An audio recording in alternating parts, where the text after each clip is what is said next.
پورے قرآن مجید میں یہ جو محاورتاً کہا جاتا ہے کہ 6666 آیتیں ہیں، پورے قرآن مجید میں کہیں 2 رکعت نماز کی تفصیل پروردگار عالم نے یکجا نہیں لکھی وضاحت کے ساتھ. توجہ ہے؟ سب سے بڑا حق پروردگار کا جو مومن پر ہے، اسے اجمالاً کہہ کر اقیم الصلاۃ کہہ کر گزر گیا پروردگار،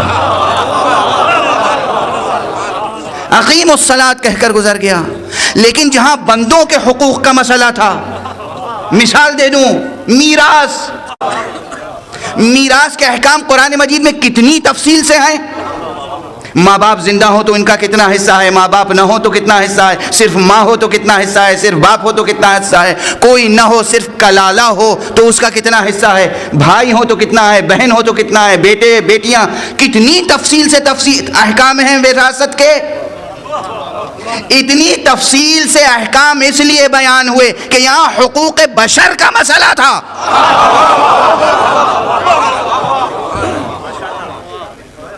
دوسری مثال، قرض لو دو تو کیا کرو. حضرت آدم سے لے کے آج تک لوگ قرض لے رہے ہیں اور دے رہے ہیں اور ہنس رہے ہیں اور گزر رہے ہیں.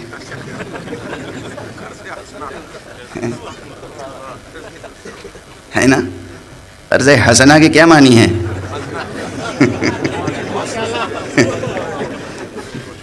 علی گڑھ کے شوخ یہ لطیفہ بیان کیا کرتے تھے کہ بھئی قرض حسنہ کے معنی ہے کہ قرض جب ضرورت پڑے تو لے لو اور جب قرض خواہ واپس مانگے تو ہنس دو. آپ ایسا نہ کیجیے گا. یہ علی گڑھ کے منچلوں کی شوخیاں ہیں. کب سے قرض انسان لے رہا ہے اور دے رہا ہے. رہن کے احکام قرآن مجید نے کس قدر تفصیل سے بیان کیے. اسی سورہ مبارکہ بقرہ کی طویل ترین آیت، قرآن مجید کی طویل ترین آیت، سوال ہے قرآن مجید کی طویل ترین آیت کس حکم میں ہے؟ اللہ کے حقوق کے بارے میں ہے یا بشر کے حقوق کے بارے میں؟ بشر کے حقوق کے بارے میں. اگر تم سفر میں ہو، کسی سے لین دین کرو تو پھر لکھو، گواہ قائم کرو، اس گواہ کے حقوق کیا ہیں، اس گواہ پر کیا فرض ہے، واجب ہے. تحریر لکھو، رہن چیز رکھو تو کیا کرو. یہ سب رہن لینا دینا، گواہ قائم کرنا، قرض کے احکام، وراثت کے احکام اتنی تفصیل سے پروردگار نے بیان کیے.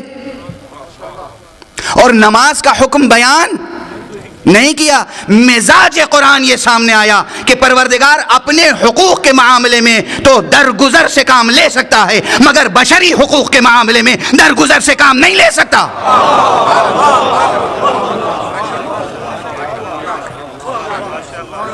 قرآن ہے.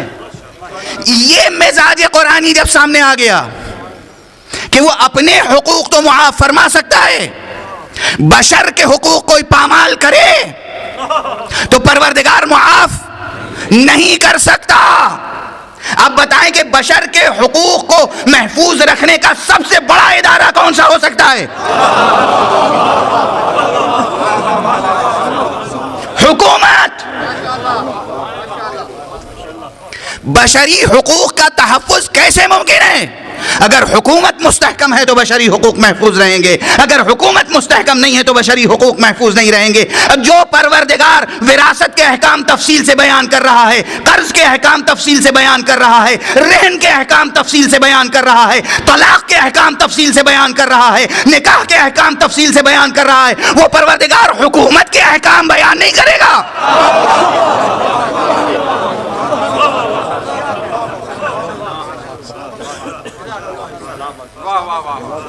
1400 برس سے بحث چلی آ رہی ہے. میں پھر عرض کر رہا ہوں، یہ جملہ اس مرتبہ اس سفر میں کئی مرتبہ، جتنے اسلامی ممالک ہیں، ہر ملک میں ہر مسلم بچے کو اس کے نصاب تعلیم میں پڑھایا جانا چاہیے کہ قرآن کا نظریہ حکومت کیا ہے، قرآن کا نظام حکومت کیا ہے. بنیادی حق ہے. آپ سب کچھ پڑھاتے ہیں، مارکسزم پڑھاتے ہیں، لیننزم پڑھاتے ہیں، بالشوزم پڑھاتے ہیں، کیپٹلزم پڑھاتے ہیں، ہر ازم پڑھاتے ہیں، الا قرآن کا نظریہ حکومت. کیا ظلم ہے، کیا ستم ہے. یہ تو وہی ایک بریکٹ میں کہنے کے لیے جملہ شروع کیا تھا، وہ بریکٹ اتنا لمبا ہوتا چلا گیا، یہ جملہ معترضہ اتنا بڑھ گیا.